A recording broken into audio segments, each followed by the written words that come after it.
Hello दोस्तों, आपका बंधु परिवार में स्वागत है। आज दोस्तों हम 5 अप्रैल 2023 से संबंधित अति महत्वपूर्ण करंट अफेयर के संग्रह को देखेंगे, जो आने वाले उत्तर प्रदेश के विभिन्न प्रतियोगी परीक्षाओं के लिए महत्वपूर्ण होंगे। आइए हम लोग पहले क्वेश्चन को देखते हैं।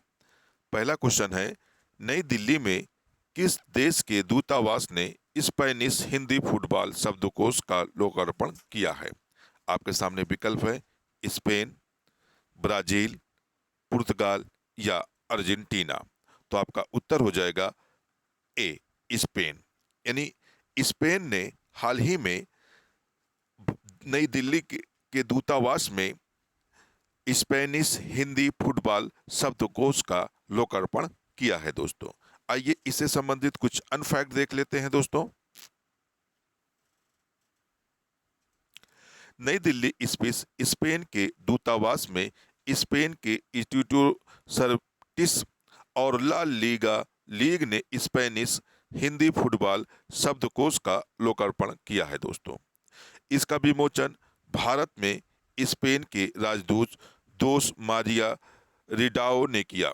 इस अवसर पर दिल्ली में इंस्टीट्यूटो सर्टिस और के निदेशक आस्कर पुजोल और ला लिंगा, इंडिया के प्रबंधक निदेशक जोस एंटोनियो कजा कचाजा भी मौजूद थे।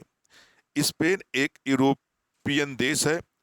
इसकी राजधानी मैड्रिड है। यानी स्पेन की अगर राजधानी पूछ ले दोस्तों, तो इसकी क्या राजधानी है? मैड्रिड है।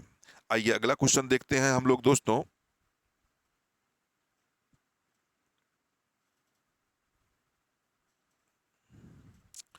अंतर्राष्ट्रीय मुद्रा कोष ने किस अफ्रीकी देश को 80.77 मिलियन डॉलर की सहायता प्रदान की है? आपके सामने विकल्प है बुर्किना फासो, केन्या, मोरक्को या नामीबिया। तो आपका उत्तर हो जाएगा बुर्किना फासो।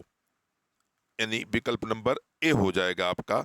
हाल ही में अंतर्राष्ट्रीय मुद्रा कोष ने बुर्किना फासो को 80.77 मिलियन डॉलर की खाद्य सहायता के लिए डॉलर की सहायता प्रदान की है दोस्तों। आइए इससे संबंधित कुछ अनफैक्ट देखते हैं दोस्तों। अंतर्राष्ट्रीय मुद्रा कोष ने बुर्किना फासो को भुगतान संतुलन की जरूरतों को पूरा करने में मदद के लिए 80.77 मिलियन डॉलर की सहायता प्रदान की है दोस्तों।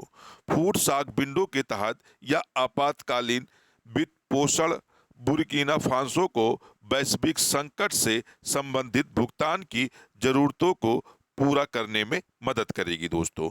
यानी इस समय बुर्किना फासो में आपातकालीन वित्त पोषण की एक अलाउंस की गई थी, जिसके तहत अंतर्राष्ट्रीय मुद्रा कोष ने 80.77 मिलियन डॉलर की मदद की अलाउंस किया है दोस्तों।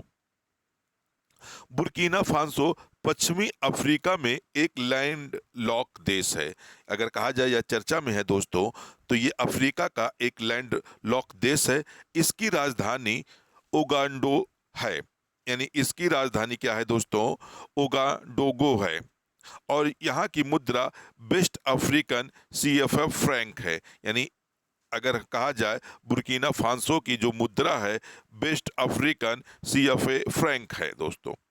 अगले क्वेश्चन की तरफ हम लोग बढ़ते हैं दोस्तों। अगला क्वेश्चन देखते हैं।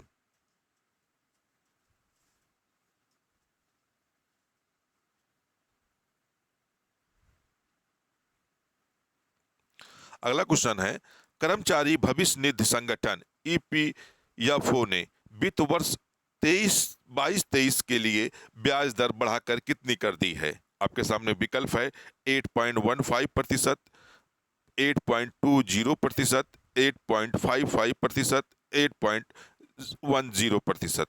तो आपका उत्तर हो जाएगा ए, 8.15%। यानी हाल ही में ईपीएफओ ने अपनी ब्याज दरों में बढ़ोतरी की है। पहले दोस्तों जो ईपीएफओ का ईपीएफओ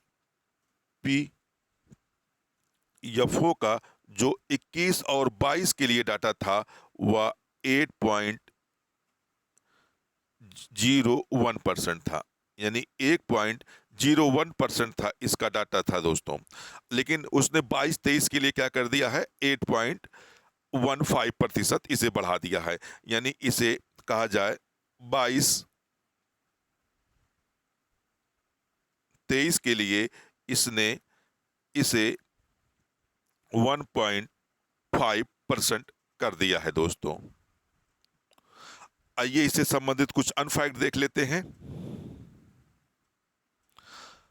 कर्मचारी भविष्य निधि संगठन ईपीएफओ ने कर्मचारियों को तोहफा देते हुए कर्मचारियों की भविष्य निधि पर ब्याज दरें बढ़ा दी है।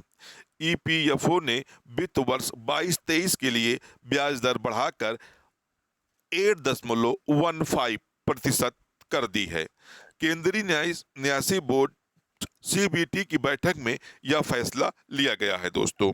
ईएफओ इस फैसले का लाभ 6 करोड़ कर्मचारियों को, यानी इसका जो फैसला किया है ईएफओ ने, 6 करोड़ कर्मचारियों को इसका फायदा मिलेगा। मार्च 2022 में ईपीएफओ ने 21-22 के लिए ईपीएफ पर ब्याज दर घटाकर 4 दशक के सबसे निचले स्तर 8.1% कर दिया था। यानी इससे पहले क्या था दोस्तों कि जो ईपीएफओ का ब्याज मिलती थी वह 4 दशक यानी 40 वर्षों के सबसे कम स्तर पर यानी 8.1 कर दिया गया था। तो 20 वर्ष 21-22 की ब्याज दर 1977-78 की 8.8% ब्याज दर से सबसे कम थी। यानी 1977-78 में जो ईपीएफओ की ब्याज दर थी 8%, यानी उससे ही खाली ऊपर थी, 8.1% थी, यानी 40 वर्षों की सबसे कम ब्याज दर थी 21-22 के लिए दोस्तों। तो इसी को देखते हुए 22-23 में ईपीएफओ ने अपनी ब्याज दरों में बढ़ोतरी की है, यानी 8.15% अब इसको कर दिया गया है दोस्तों। आइए अगला क्वेश्चन देखते हैं। फ्लैगशिप प्रोग्राम पीएम श्री किस मंत्रालय की पहल है? आपके सामने विकल्प हैं, वित्त मंत्रालय, कृषि मंत्रालय, शिक्षा मंत्रालय या विदेश मंत्रालय। तो आपका उत्तर हो जाएगा शिक्षा मंत्रालय। यानी हाल ही में शिक्षा मंत्रालय द्वारा एक योजना शुरू की गई है जिसका नाम है फ्लैगशिप प्रोग्राम पीएम श्री। यानी इसके अंतर्गत स्कूल खोले जाएंगे, यानी बच्चों को एजुकेशन देने के लिए पीएम श्री नामक एक स्कूल खोलने की योजना है दोस्तों इसमें। आइए इससे संबंधित कुछ अनफैक्ट देखते हैं। शिक्षा मंत्रालय ने अपने प्रमुख प्रोग्राम प्रधानमंत्री स्कूल फॉर राइजिंग इंडिया यानी पीएम श्री के लिए देश भर में लगभग 9,000 स्कूलों को चुना है। कितने दोस्तों? 9,000 स्कूलों को पीएम श्री के लिए चुना गया है। मंत्रालय के अनुसार संसाधनों को केंद्रीय विद्यालयों और नवोदय विद्यालयों सहित 2,50,000 से अधिक सरकारी स्कूलों से चुना गया है। यानी ये 9,000 जो स्कूल चुने गए हैं उसमें क्या है, 2,50,000 से अधिक स्कूलों का सर्वे किया गया, जिनमें से 9,000 स्कूलों का चयन किया गया है दोस्तों।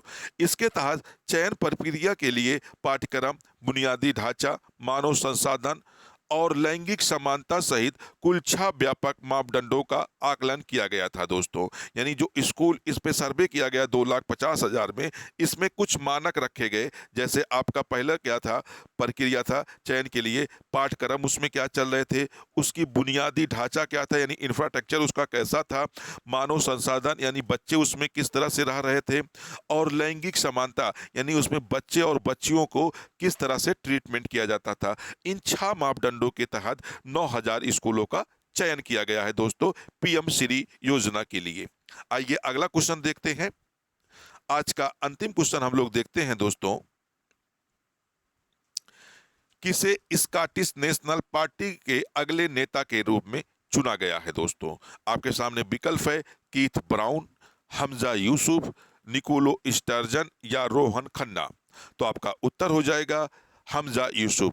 यानी हमजा यूसुफ को हाल ही में स्कॉटिश नेशनल पार्टी का अगला नेता चुना गया है, या हम कहें अगला प्रेसिडेंट चुना गया है दोस्तों।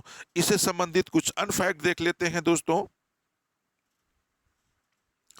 अगले नेता के रूप में यानी यूसुफ को चुना गया है। 37 वर्षीय यूसुफ स्कॉटिश संसद में अनुमोदन वोट जीतने के बाद अर्ध स्वायत्त सरकार यानी सेमी ऑटोनमस गवर्नमेंट के प्रमुख के रूप में पदभार संभालेंगे दोस्तों।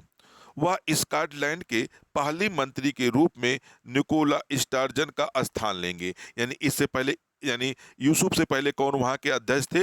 Nicola Sturgeon. यानी निकोला स्टर्जन यूसुफ से पहले वहां के अध्यक्ष थे, प्रेसिडेंट थे। स्कॉटलैंड एक ऐसा देश है जो यूनाइटेड किंगडम का हिस्सा है, यानी जो हम लोग यूनाइटेड किंगडम कहते हैं उसी का एक पार्ट है, जिसके अध्यक्ष जो हैं यूसुफ को चुना गया है दोस्तों। इसकी राजधानी एडिनबर्ग है। यानी हम कहें जो ये यूनाइटेड किंगडम का हिस्सा है एक तरह से कहा जाए तो इसकी राजधानी क्या है? एडिनबर्ग है। इसकी राजधानी एडिनबर्ग है। यहाँ की मुद्रा पाउंड स्टर्लिंग है। यानी अगर यहाँ की मुद्रा की बात कर लेता है दोस्तों तो यहाँ की मुद्रा क्या है? पाउंड स्टर्लिंग है दोस्तों। ठीक है दोस्तों, आज का वीडियो यहीं तक दोस्तों। आपको हमारा वीडियो कैसा लगा आप हमें कमेंट बॉक्स में ज़रूर बताएं। आप हमारे चैनल को ज़्यादा से ज़्यादा शेयर करें, सब्सक्राइब करें, लाइक करें दोस्तों। फिर मिलते हैं कुछ नए विशेषज्ञों के साथ अगली वीडियो में। जब तक के लिए धन्यवाद दोस्तों।